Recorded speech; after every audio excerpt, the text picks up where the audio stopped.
Mayong buntag. Okay, we thank the Lord for the strength nga gihatag sa Ginoo sa atua.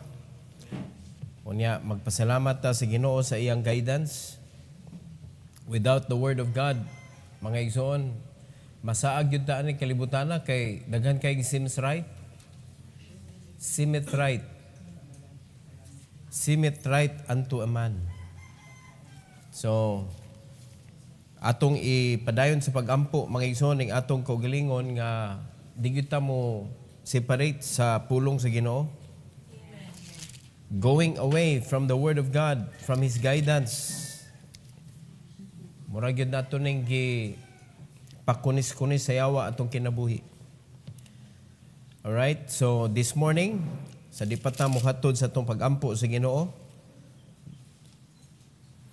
magisgot ta sa pulong sa Dios sa Psalm, dapat ta sa Psalms gyapon, the book of Psalms, and we are in chapter 29. We are in chapter 29, and the title of this message is A Call to Worship. Ang panawagan sa paghimaya sa Ginoo, sa pag-worship sa Ginoo. Let's all stand, magampo ta. Our gracious Heavenly Father, we thank you, Lord, for this morning. Thank you for giving us another opportunity to worship you, O God, in spirit and in truth. Thank you for each and every one that are here. I pray that you will give us blessing, O God, and unite our faith this morning as we pray together. And as we listen to your message this morning, O God, may you please give us wisdom. Allow us, Lord, to understand your message so that we could be able to apply it in our lives. And I pray, Lord, that you will protect us from any disturbances that may arise this morning. And allow me, O God, to deliver your message with boldness and with power for your glory in Jesus' name. Amen. You may take your seat, please. Si David, mga igsoon, David calls the angels to worship the Lord in response to the wonders of creation and the power of storms. David attests to the great power of the Lord's voice. Hinaot pa kita ang atong pagtuo sa pulong sa Ginoo sama sa pagtuo ni David, mga igsoon. Kung giunsa niya pag-emphasize ang pulong sa Ginoo aning Psalm 29, kung unsa ka powerful ang tingog sa Dios. Now we cannot hear the voice of God with an audible voice, but we can hear His voice through His Word. Ang pulong sa Ginoo, ang Bible, mga igsoon, mao na ang pulong sa Ginoo karon nga madunggan nato pinaagi sa pagbasa. Sa panahon ni David, pinaagi sa audible voice with God gyud. Madunggan gyud niya. So karon madunggan man nato pinaagi sa pagwali sa mga preachers, pero mga kaigsunan mo istorya gyud ang Ginoo sa matag usa. And once nga madunggan nato ang pulong sa Ginoo, we must believe. We must allow our spirit to submit to the voice of God sa dihang maminaw ta. Dili ta magrebelyos. Because once we listen to the Word of God lightly, murabag ka nang, muraratag naminaw og drama, muraratag naminaw og istorya og ordinary nga tao, that is already a step of being a rebellious person. No, kanang wa kay intention to follow or to obey or to do, basta pulong na sa Ginoo, mura ba og kanang naminaw tangan ng yugpos ba? No, bati ba nag-indication ka nang maminaw ka niya, magana-ana ra ka ba? Mura ka og kanang nakaminos. Di ba? So once maminaw ta sa pulong sa Ginoo, we must be ready. Dapat naa kay ballpen, naa kay notebook, ang imong dunggan linimpyuhan gyud. Linimpyuhan sa pagtuo.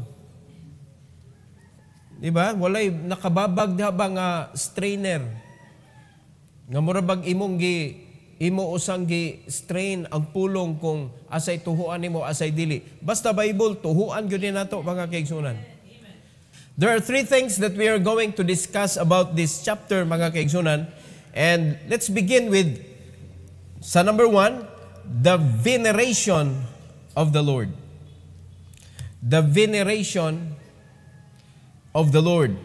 In Psalm 29, 1 and 2, si David nanawag sa mga angel, mga igsoon, to worship and praise the Lord for His greatness. Lalimang kasta hasta ang mga angel gipanawagan ni David, mga kaigsunan, to worship. Karon ang panawagan ni David niabot sa ato Ang panawagan ni David niabot sa ato, mga igsoon, nga mo worship gyud ta sa Ginoo.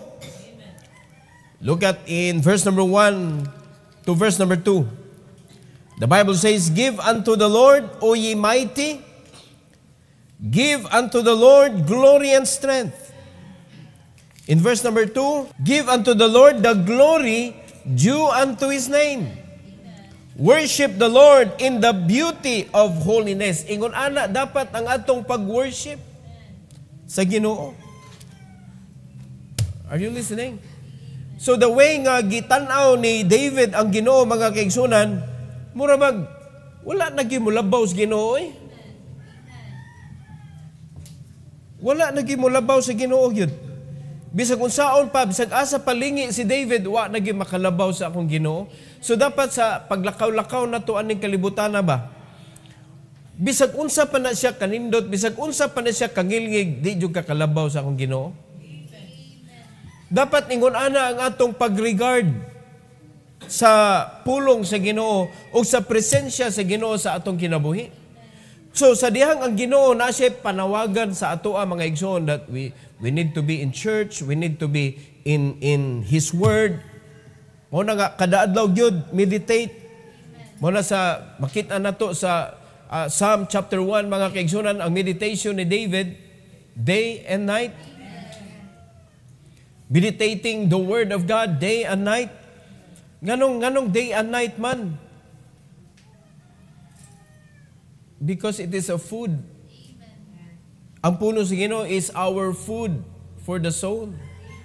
Kumukaon ta gani. Grabe, 3 times a day napay in between. Amen. Mumata pag yung tunga-tunga gabi unya mukaon na sad. Napay midnight para sa atong unod. So that's how we take care sa ato ang flesh. Mga igsoon, what about our spirit? What about the need of our soul? Wa may laing pagkaon, pulong sa Ginoo naman. Mao na nga dili nato tugutan, mga igsoon, nga duna pay mas mulabaw kaysa Ginoo. Ang pananaw sa Ginoo ni David, wa na gyud. God is on top, nga wa na gyud ibabaw pa. Kumustahon na to sa atong kinabuhi.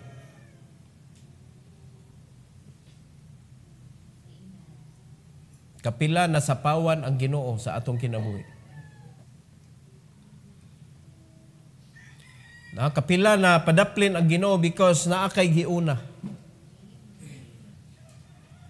Kapila na to na salikway ang pagkikita sa Ginoo because there is someone else that I need to see today.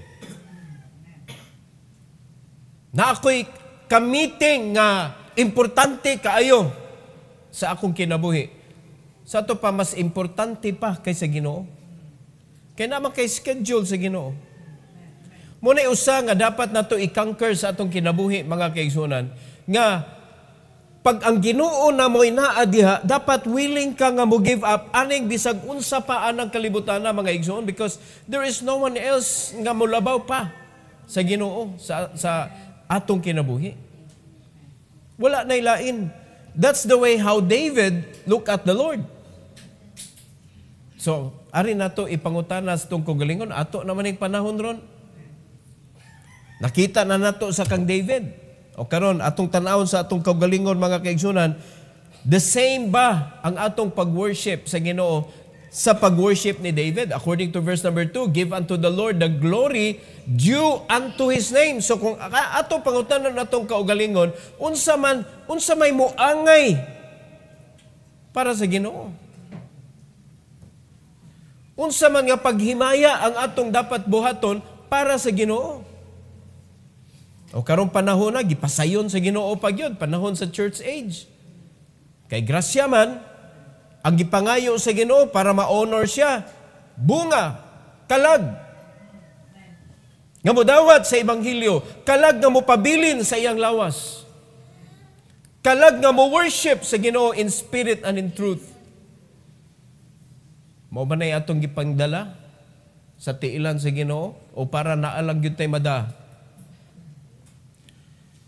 Lahi maguna mga kaigsunan kanang kalag kay mong dadon sa tiilan sa Ginoo nga mo pabilin kay hinaguan gyud na nimo sa gawas.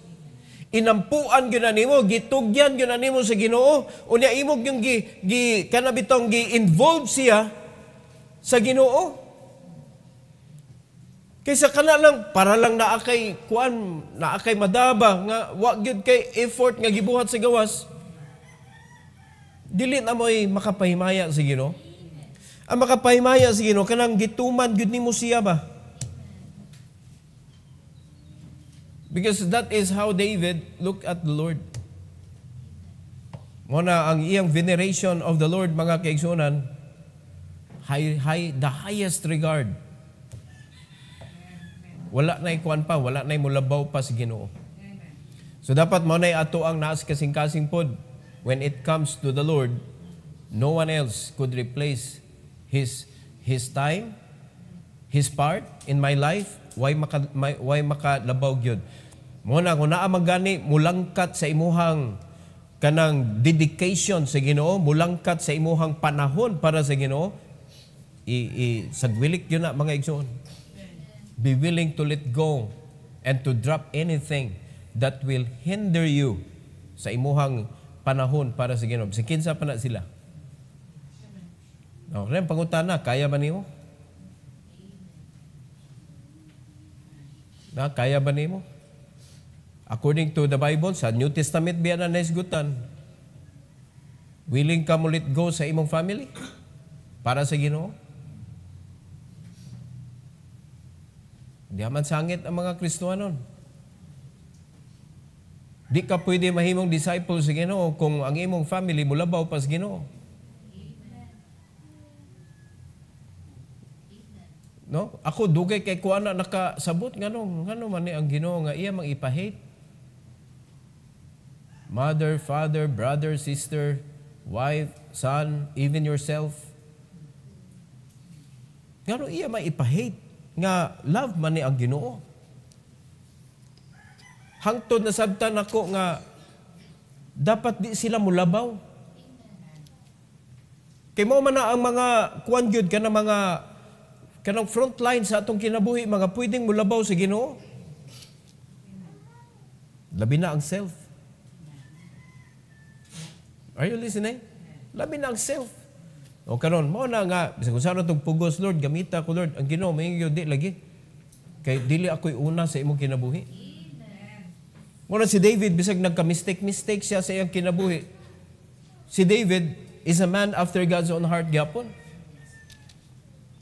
Amen. Kaya nakita man si Ginoo nga willing yun siya mo give up sa bisang unsa. So hinaot pa nga sa dihang ang Ginoo ba mutan-aw sa atong kasing-kasing, makita po niya nga kani siya willing ni siya mo give up. Willing mo give up ba? Nya dapat dili lang kay sa istorya. Dapat buhaton gyud nimo mga igsoon. Ipakita sa Ginoo nga willing jud ka. Wala kami tulo nagsabot nami. Mabihimo gyud mong babag Ginoo gyud akong pilion gyud. Muna the same ang amo ang naa sa kasing-kasing namo. Biyaan gyud nato mga igsoon. Biyaan nga di nato awayon. Biyaan lang gud. Choose God above all. Ano lang ba? You need to choose God above all. Trabaho na inoon, may mulabaw. Labaw pa na sa imong pamilya. May pamilya dili ra biyaan pero ang trabaho di gyud kay mamatay ko gwa ni. Mga igsoon, mamatay ka kung wa Ginoo sultian ti ka. Amen. Mamatay ka kung wa Ginoo. Number 2. The voice of the Lord. The voice of the Lord. Dili mga kaigsunan, makaingon ta mo worship nagikos Ginoo, kay grabe din iyang voice di ay. Tanawa, letter A, the sound of His voice.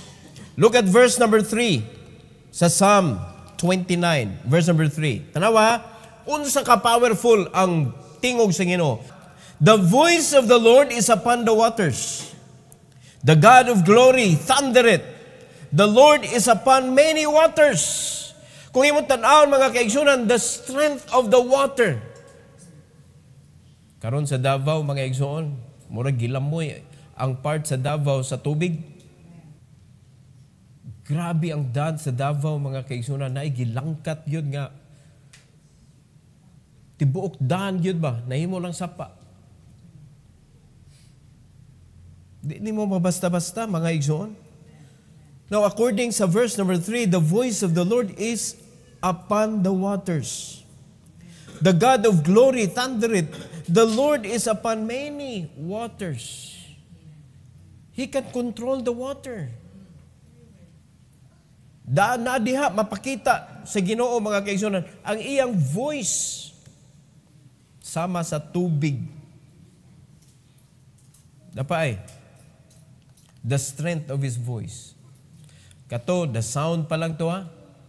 Kani, the strength of His voice. Tanawa, number 1. It splits the cedars of Lebanon. Do you know, unsa kalig-on ang cedars of Lebanon? Kana nga kahoy mga kaigsunan, ilado na siya sa iyang kahumot ug sa iyang kalig-on. Kanang cedars of Lebanon. Mura na siya, kanang cedar is a family of pine tree. Ang cedar. So ilado kayo, unsa kalig-on ng kahuya. Labi na gyud ka sa Lebanon gyud nga cedar. Pero mga kaigsunan, sa tingog pa lang sa Ginoo, tunga siya. Napikas. Look at verse number 4. Psalm 29, 4 to 6, letter A. Sa first part. The Bible says, the voice of the Lord is powerful. The voice of the Lord is full of majesty. The voice of the Lord breaketh the cedars. Yeah, the Lord breaketh the cedars of Lebanon. Voice ra. Sharper than any two-edged sword. Muna nagsulti sa pulong sa Ginoo, murag espada duay suwab mga kaigsunan niya inighapak ang cedars of Lebanon. Pikas. Muna kining atong kinabuhi mga igsoon, muna agoy hapdusa agoy sa kita. Di ba makaduot gyud ngadto gyud kinauyokang bahin sa imong kinabuhi. Mulapos mga igsoon. Muna ingon ani ka powerful ang pulong sa Ginoo, pero ang mga Kristohanon mura maog kanang model sa pulong sa Ginoo, mura na maog kanang mga ordinary ba. Ingon ana ta ka kanabitong walay amor. Unya ganahan ka ita og extraordinary nga pangitabo sa atong kinabuhi. Ganahan kita og success, victory.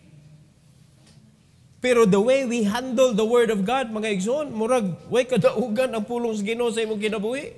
Gipildi nimo. Grabe ang tao. Ingon ana ta ka insultador, mga igsoon sa pulong sa Dios.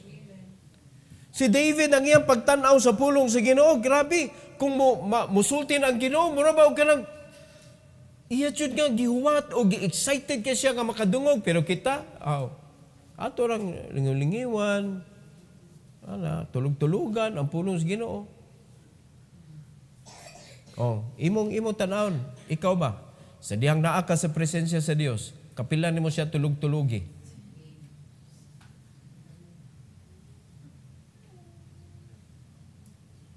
Erika, karon pa, pastor, karon pa. Kay mo kang anong dili ka excited? Tanawa mo tanaw kag salida. Makatug ba ka magtanaw? Excited kay kaway? Balik-balikon maginanan nimo. Bisa pa magbasa ka mga kaigsunay kadto 3 idiots. Grabe tulo ka oras na human. Yabi, wala maura to. Tulo ka oras na, oy. Nga gibasa pa yun mo. Pero excited kay kang ano man, kanang murag, nindot kay ang flow ba? Ngano, ang flow sa pulong sa Ginoo, wa ka nindot eh. Wala ka intention to learn. Wala ka intention to obey. That is why, sa imong pagpaminaw, mura na respeto. Mga kaigsunan, di na respeto eh. And God is not asking for your respect, mga kaigsunan, murag respetara. God is asking for your obedience. Your 100% nga presence when He speak. Mas gahi pa di ay ka sa cedars of Lebanon. Wala ka kabantay, pikas-pikas, pinupino na magiging mong kinabuhi. Gani? Wala ka kabantay, giilad ka siyawa, okay lang yan, okay lang yan. So, okay lang yan, wala na, guba-guba na. Wala na, pirti na ka, you're no longer in one piece. Pirti na pinuha ni mo. Look at verse number 6. He maketh them also to skip like a calf. Wala lang gipikas sa Ginoo, mga kaigsunan. Liliwa ka cedars of Lebanon, murag gihimong calf, naglukso-lukso. Tungod sa iyang voice. Ingon anak kakusgan ang iyang tingog, mga kaigsunan. Di lang kay natunga, napalayat pa niya. Ang cedars of Lebanon. I-research yun ninyo, unsa nang cedars of Lebanon, i-research ninyo. Di ba, makaingon mo, uy, grabiha, di, mas maka-appreciate ka, grabiha, dis punong sa Ginoo, no? Unya ako, yano-yano, naman ako, uguan. Dapat mahigugma ka sa pulong sa Ginoo, eh. Mahigugma ka, mga igsoon. Number 2, it shakes the mountains and the desert. Kaya na nimo? Ngayon, linog. Pulong sa Ginoo, makapalinog, mga igsoon. Sugod sa verse number 6, sa ikaduhang bahin hangtod sa 8. Ato basahan ng Bible. Lebanon and Sirion like a young unicorn. Tanawa. Maka-imagine ka, young unicorn unsay dinaganan, mga igsoon? Murag giyab-yab. Kung magdagan-dagan ba? Abisan na lang. Di ba mo kita unicorn? Kanding na lang. Yan ang bata nga kanding ba? Di ba mo, kung mudaga na, murag yung kanang... Ingon na ba? Ang desert nag-ingon na. Lawar ko daw. Verse 7. The voice of the Lord divideth the flames of fire. In verse number 8, the voice of the Lord shaketh the wilderness. The Lord shaketh the wilderness of Kadesh. Kadesh Barnea. Murag yab-yab sa Ginoo tungod sa iyang pulong, oh. Kung yung mga Kristohanon, yab-yab ka sa Ginoo, mga kaigsunan. Sa among discipleship kagabi, ang Ginoo kung mupapha sa mga wicked, mga kaigsunan, murag nagpaphag abog. Ingon ana siya ka powerful. Mo ni klaruhon nato ni atong kinabuhi, mga kaigsunan, ay guwat iyab-yab pug ka. Kasi nang iyab-yab ka, mga igsoon, ambot lang unsay bation nimo ikaw na iyab-yab sa Ginoo. In the book of Revelation man gani, ang ka-powerful sa Ginoo, ang langit nag-iyab-yab. Ang mga tagak ng bituon. Mo ni klaro ta sa atong kinabuhi, oy. Dili nato tugutan, mga kaigsunan, nga kanabitong kita na mo insulto sa Ginoo ba? Ang pag-treat nato sa iyang pulong, mura rao siya o kanang ordinary. Dapat special sa tanang special. Kaya ingon ani ka powerful, ingon ani ka kakusgan, ka powerful ang pulong sa Ginoo, mga kaigsunan. We are never better than the cedars of Lebanon in strength. Amen. We are never bigger than the wilderness of Kadesh. We are so little. Kung kaya nagyab-yab sa Ginoo, kita pa. Mga igsoon. Depay. Number 3, it strips the forest bare. Nahubuan. Muna ang mga Kristohanon, kaya kay kang hubuan sa Ginoo. Hambugiro kay ka nang imong naabot, hambugiro kay ka nang imuhang kanang nag-gather ani kalibutan nga riches. Kaya kay kang hubuan sa Ginoo, mga igsoon. In Psalm 29 verse number 9, the Bible is so clear. Ingon sa Bible, the voice of the Lord make it the hinds to calve. Kaya niyang paanakon. Look at sa sunod. And discovered the forest. And in His temple that everyone speak of His glory. Kaya niyang hubuan ang forest. Kaya niyang tangtangan sa mga kahuyan, no? Mga kahoy ug unsa pay naa diha. Kaya niya mga kaigsunan hubuan ang forest. Kita pa di niya pwedeng hubuan. Mo na nga naa natay mas giimportante pa sa atong kinabuhi tangtangan kas Ginoo ana. Remember that He is a jealous God. Ngino maldituhan des Ginoo dili. Nahigugma siya nimo, sama siya sa usa ka amahan mga igsoon nga iyang anak nagpabadlong, bunalan gyud niya, badlongon gyud niya, kay ngano man pinangga niya. Gipahinumduman na tadaan sa Ginoo, whom the Lord loveth, He chasteneth. Dili buot sa Ginoo mga igsoon nga maguba imong kinabuhi. Mo reason nga naay ang pulong. Mamadlong gyud nato gyud. Mo-rebuke nato sa mga sayop nga atong gibuhat sa atong kinabuhi. And sometimes we cannot understand His heart. Mo na nga bantay pinangga mo gyud kay sa Ginoo. Na gani kay mas imo pang giimportante mo, wagtang na siya. To help you realize that He is the most important part sa atong kinabuhi. Not only a part, but He is everything in our life. Ayo siya himoa nga parte lang. Kundi himoa siya nga siya ang tanan sa imong kinabuhi. He is our everything. Mga igsoon. Ayog yung hunahunaan that you can survive without Him. Dapat ingon ana ta. O karon, check up ta sad. Check up sa atong kaugalingon. O, kumusta? Nabatay mas gipalabaw pa kaysa Ginoo sa atong kinabuhi. Unya, naka-experience na ba ka nga gitangtang na siya sa Ginoo? Kay murag naa na diha imo pagsalig. Muna be aware mga igsoon sa imuhang mga decision making. Sa akong personal experience, makakita gay ko nga ayaw mo babag ni sa Ginoo ay drop na ko ditso. Before nga ang Ginoo mo tangtang kay tangtangon mangyapon as Ginoo. Ikaw na lay tangtang. Di ba? Kay sa musugot kay sa dili tangtangon gyud as Ginoo kay nahimo naman siyang mas importante. Well, sa atong anak bitaw, uy, naunsa man niya ang anak nato nga di naman mo basag Bible, nagsige naman ni gadget, ko gadget. Kanahimo mang babag. Amen. Nagsige naman panalitan ng imo, nagsige naman ni glaag, wa naman gini basag Bible, wa naman gini kay kana mao gini atong bantayan sa atong anak, gabasa ba na og Bible.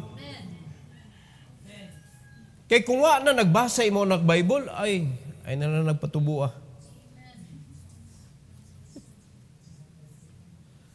Wa gyud kapuslanan tawhana. Without the Word of God, ya Christian ka, without the Word of God, mga igsoon, you're a problem. Problema kay kang dako.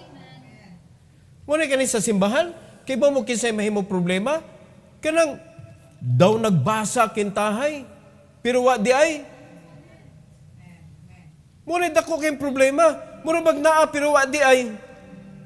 Faithful sa iyang kaugalingon nga sukdanan. But when it comes to reality, ang Ginoo nagtanaw, zero ning bataa. Let the Word of God declare that you are faithful.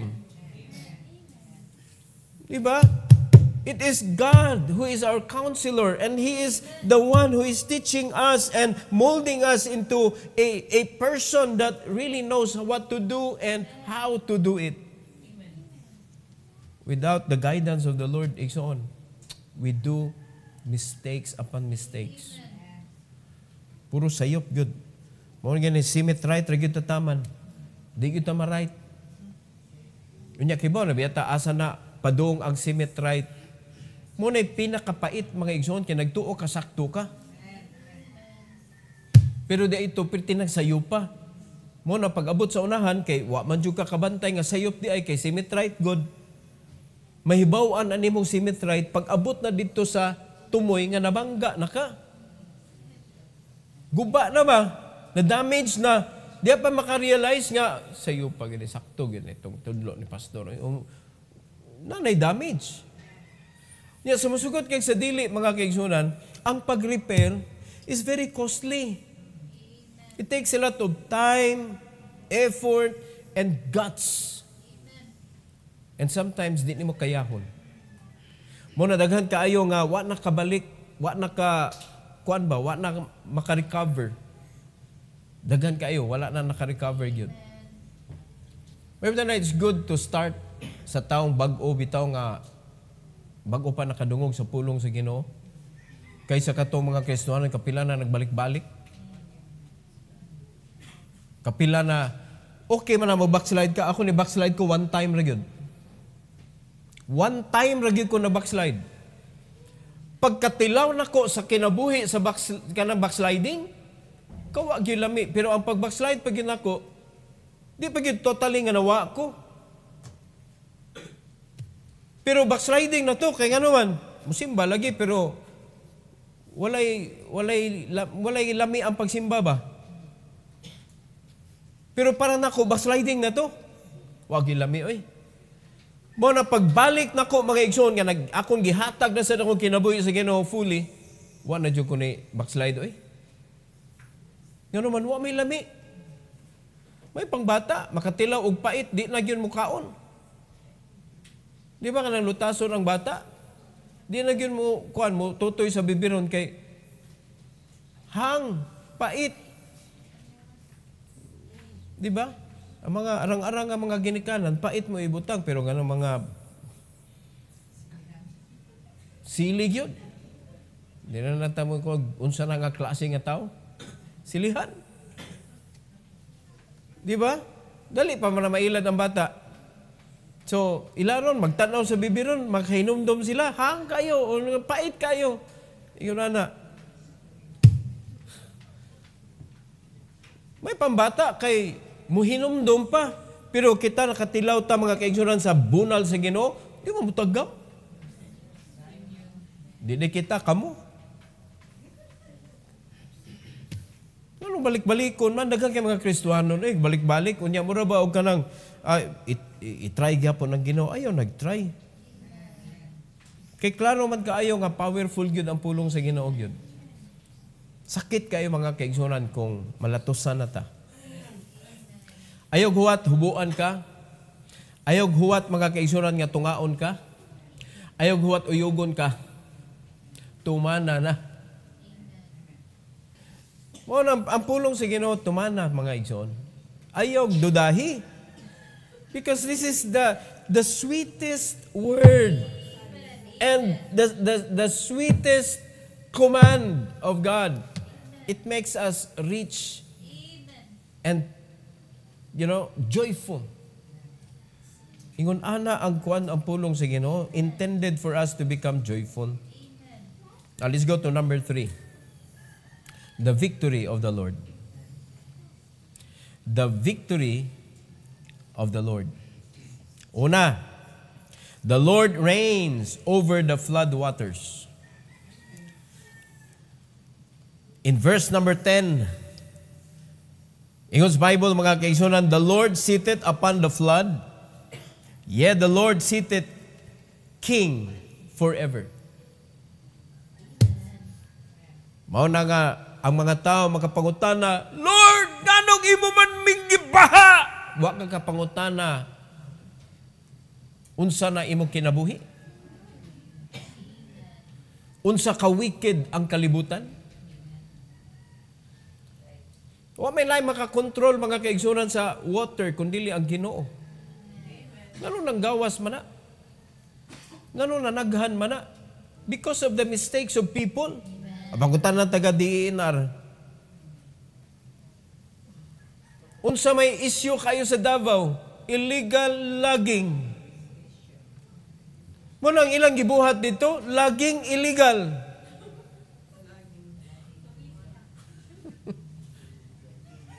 Wag tarong. Dako kayong problema. Pamutlo na nimo nga mo noy mo sup-sup sa tubig, unya mangutana ka nganong gabaha. Nawa ng balansi mga kaigsunan. O nya nangutana ang mga tao, ngano nang gawas mga kubra? O nga gikubkob man nimo ilahang puyanan.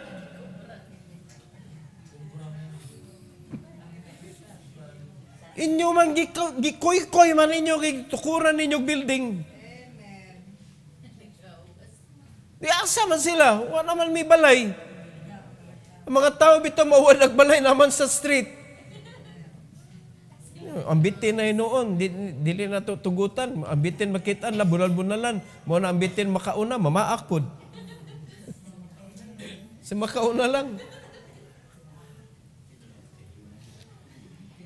Mo ni kapait mga kaigsunan. Kusog kita mo question sa Ginoo, Lord, ngano man Lord. But we never question ourselves. Unsa man ni atong gibuhat? Unsa man ni kamasinaypanon ang atong kinabuhi? Nganong naingon ani man ni? Wala oy.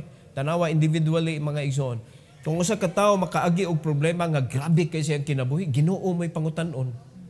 Nganong gialaw man nimo Lord? Dili ang Ginoo ikaw mo ga-invite ana sa imong kinabuhi. Wala gi plano ang Ginoo pasakitan ka. Gipakamatyan magani kaniya. Unya imo na niyo siya dudahan nganong nagkasakit ang imong kinabuhi. It is our own doing. Nganong pait ang atong giagian sa atong kinabuhi mga kaigsuonan. But never it is God's intention to hurt you. God loves you.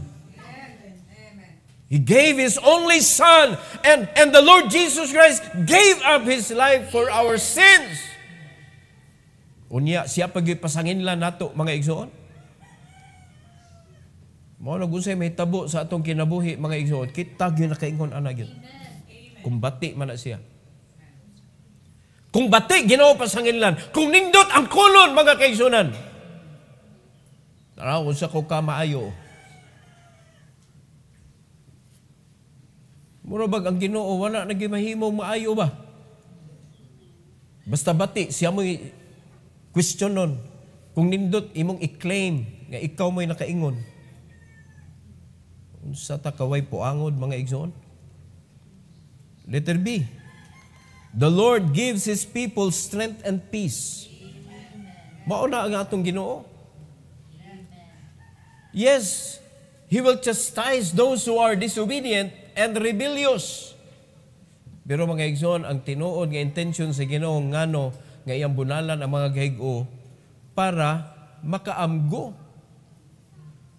In verse number 11, tanawa. Verse number 11. The Lord will give strength unto His people. The Lord will bless His people with peace.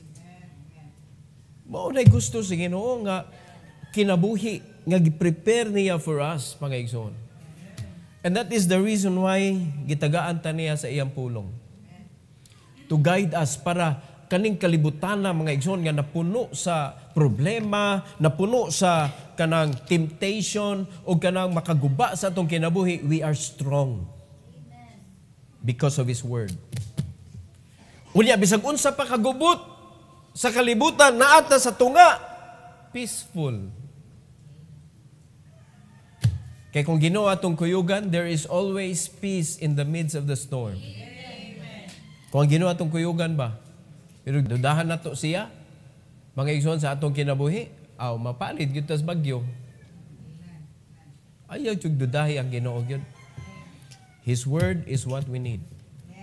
Keep it, Hide it in your heart because moabot ang panahon, you're going to use it.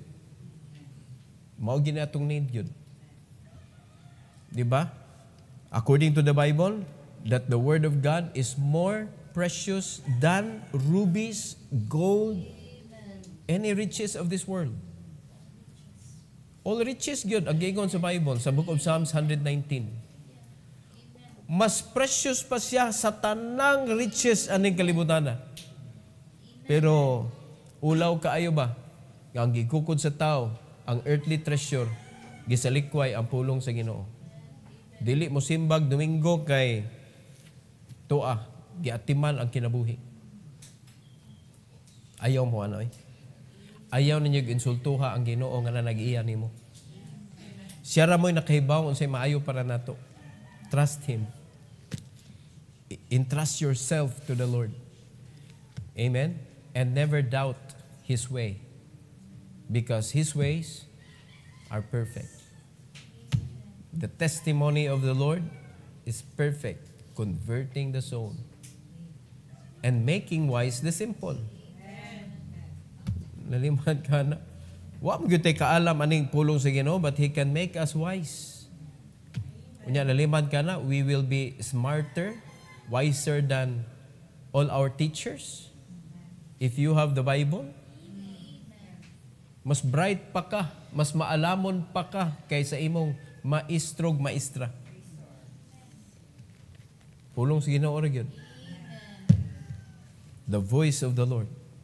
So this is a call to worship. Di ka mo worship sa Ginoo kung mo na imong pag-ila sa pulong sa Ginoo. Will you worship God? Amen. So do not miss worshiping Him. You can worship Him every time you open the Bible. You worship the Lord. Every time you come to church, your heart is to worship the Lord. Ayog kuan ni ang Ginoo nga tulog-tulugan na nimo ang Ginoo sa dihang gihatag niya ang mensahe. Mga igsoon, sa dihang lagot kay ang Ginoo gyud, sa dihang ang kanabito ang pagkikita niya kang Moses ngadto sa Mount Sinai. Unya samtang nakig-meeting siya ni Moses, ang mga tao didto mga igsoon nagsigsayaw-sayaw sa golden calf. Katawanan kay ito nga makahilak ta ba sa nahitabo. Laliman ka ana nga ningon si Moses sa Ginoo, Lord, ayaw sila og siluti og kamatayon kay abi kay wa mo sunod nimo, imo na noong kuano sa may kasulti nila. Unsa ka nga klase nga Ginoo, abi kay di mo sunod. Imo nang patyon. Ngayon na Ginoo, sige. Dili ako. Dili ako, lakaw uli na. Pag naog niya, mga igsoon nga na Ginoo, tanawa ang mga tao. O, tanawa, unsay iyang gibuhat. Asawa pa niya patya. Gibuak ang tablet. Kasakit anang mabuak ang tablet mga igsoon.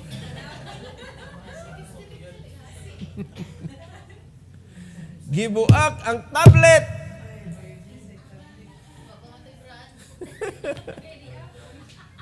Pagkahuman, gipamatay niya mga tao eh. Nga nag-worship sa idol. Na diha. Sige ta og kuan sa Ginoo, murag atong questionon, atong tambagan ang Ginoo. Who are we to give counsel to the Lord? It is us who needs His counsel. And this is His counsel. Dili ni suggestion. Do not make the Bible a suggestion. Make the Bible a life, a decision. Decision na gini. So what the Bible says, let's do it. So be it. Amen? So that is a call to worship. Let's worship the Lord. Ayog tuguti mga igsoon nga kanang ato la siyang anhion, aron respetaran. Do not do that. Amen? Let's pray. Heavenly Father, thank you, Lord, for this morning. Thank you for giving us this wonderful time with you. Salamat kay Lord sa imohang pagbadlong, sa imohang mga sayop sa dawat sa imong pulong, nga murag amorang gidawat nga ordinary nga words. Help us, O God, to acknowledge you, O God, in our life, and to remember how strong your word is. Thank you so much, O God, for giving us an opportunity to read and to be informed by your words. Kay dili tanang lugar aning kalibutan na available ang imong pulong. Pero diri sa lugar nga diin imo ming gibutang, free kaayo mi nga mubasa sa imong pulong. Pero ang mga Kristohanon maoy nagbutang og barrier sa ilang kinabuhi nga dili mabasa ang imong pulong, Lord. So please remove it sa among kasing-kasing kanang mga pagduda o kanang mga katapulan nga dili magbasa sa imong pulong. Tuguti, Lord, nga himuon gyud namo ang imong pulong nga maoy among desisyon sa kinabuhi. And help us, O God, to put you on top of our life. Nga wa na may lain pang ipatong diha nimo, kundili ikaw gyud ang pinakaibabaw sa among kinabuhi, pinaka-importante, pinaka-valuable sa among kinabuhi, Lord. Salamat kaayo nining panahon nga kami makaampo na usab. And allow us, O God, to unite our faith as we pray together. Thank you, Lord, and all the glory and the honor we give it back to you in Jesus' name. Amen.